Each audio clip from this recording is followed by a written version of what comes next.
AK Sharma ji हमारे साथ मौजूद हैं। उत्तर प्रदेश सरकार में कैबिनेट मंत्री हैं। आज नगर विकास से जुड़े कई प्रस्तावों पर मुहर लगी है। सर, कौन कौन से प्रस्ताव ऐसे थे बिजली विभाग के और नगर विकास विभाग के जिस पर मंजूरी मिली है? बिजली विभाग का एक बहुत ही महत्वपूर्ण प्रस्ताव बुंदेलखंड क्षेत्र का था, जिसमें ग्रीन कॉरिडोर प्रोजेक्ट के तहत सौर ऊर्जा का जो बड़ी मात्रा में जो उत्पादन होना शुरू हुआ है बुंदेलखंड में, लगभग 4000 मेगावाट की परियोजनाएं सौर ऊर्जा की हमारी ऑलरेडी अनेक अलग अलग स्तर पे कार्यान्वित होने जा रही हैं। उसी में से एक हमारी योजना है जो टेहरी डैम का जो प्रोजेक्ट है, उसके साथ हमने एक कंपनी बना करके, टुस्को नाम की कंपनी बना करके हमने एक करार किया है 800 मेगावाट के प्रोजेक्ट के लिए, जिसके बिजली के उत्पादन के बाद उसकी निकासी के लिए, बुंदेलखंड से निकासी हो उसके लिए ग्रीन कॉरिडोर प्रोजेक्ट के अंतर्गत हम लोगों ने आज मंत्रिपरिषद में 620 करोड़ रुपए का एक नया सब स्टेशन 400 केवीए का और उसके तहत ट्रांसमिशन लाइनें बनाने का हमने प्रस्ताव रखा था, जिसे मंत्रिपरिषद ने मंजूरी दिया है।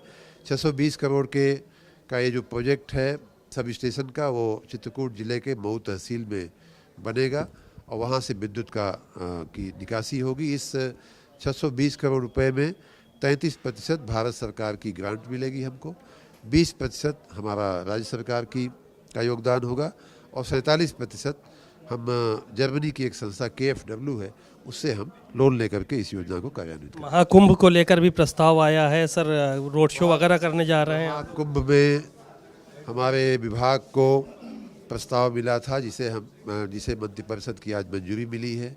वो ये है कि हमारी जो पुरातन संस्कृति के प्रतीक के रूप में 12 वर्षों के बाद जो भव्य और दिव्य महाकुंभ का आयोजन होने जा रहा है, उसकी जानकारी देश के विभिन्न नगरों, विभिन्न राज्यों को दिया जाए और साथ ही विदेश में भी कुछ जगहों पर जा कर के हम लोग उसका प्रचार प्रसार करेंगे। उस प्रस्ताव को माननीय मंत्रिपरिषद ने मंजूरी दिया है। उसमें देश की जो महत्वपूर्ण जो हमारे नगर हैं, जिसमें चेन्नई है, मुंबई है, दिल्ली है, जयपुर है, अहमदाबाद है, इनके सहित अन्य भी शहरों को लिया गया, तिरुवनंतपुरम है, ऐसे तमाम नगरों को चिन्हित किया गया है और साथ ही कुछ अन्य देशों को भी चिन्हित किया गया है, जिसमें नेपाल है, थाईलैंड है, मॉरिशस है, इंडोनेशिया की भी चर्चा हुई है। तो ये चर्चा में आए थे नाम, फाइनल लिस्ट जो है वो सूचना विभाग बनाएगा। में सर क्यों होगा इन जगहों में हमारे भारतीय संस्कृति में मानने वाले बहुत से ऐसे विदेशों में भी लोग बसे हुए हैं। विदेशों में भी भगवान राम हो या हमारी ऐसी विरासत जो है हमारी संस्कृति की, उसकी मान्यता है, लोग उनमें मानते हैं, भगवान राम को मानते हैं, रामलीलाएं होती हैं बहुत से देशों में।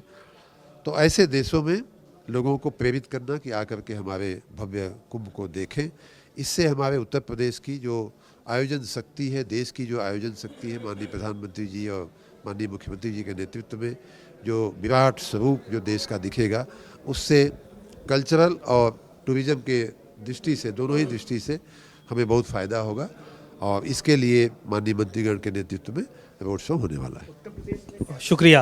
आपने AK शर्मा जी को सुना, उन्होंने बहुत सारी बातें कही और रोड शो को लेकर भी कहा कि कुंभ को लेकर रोड शो किया जाएगा।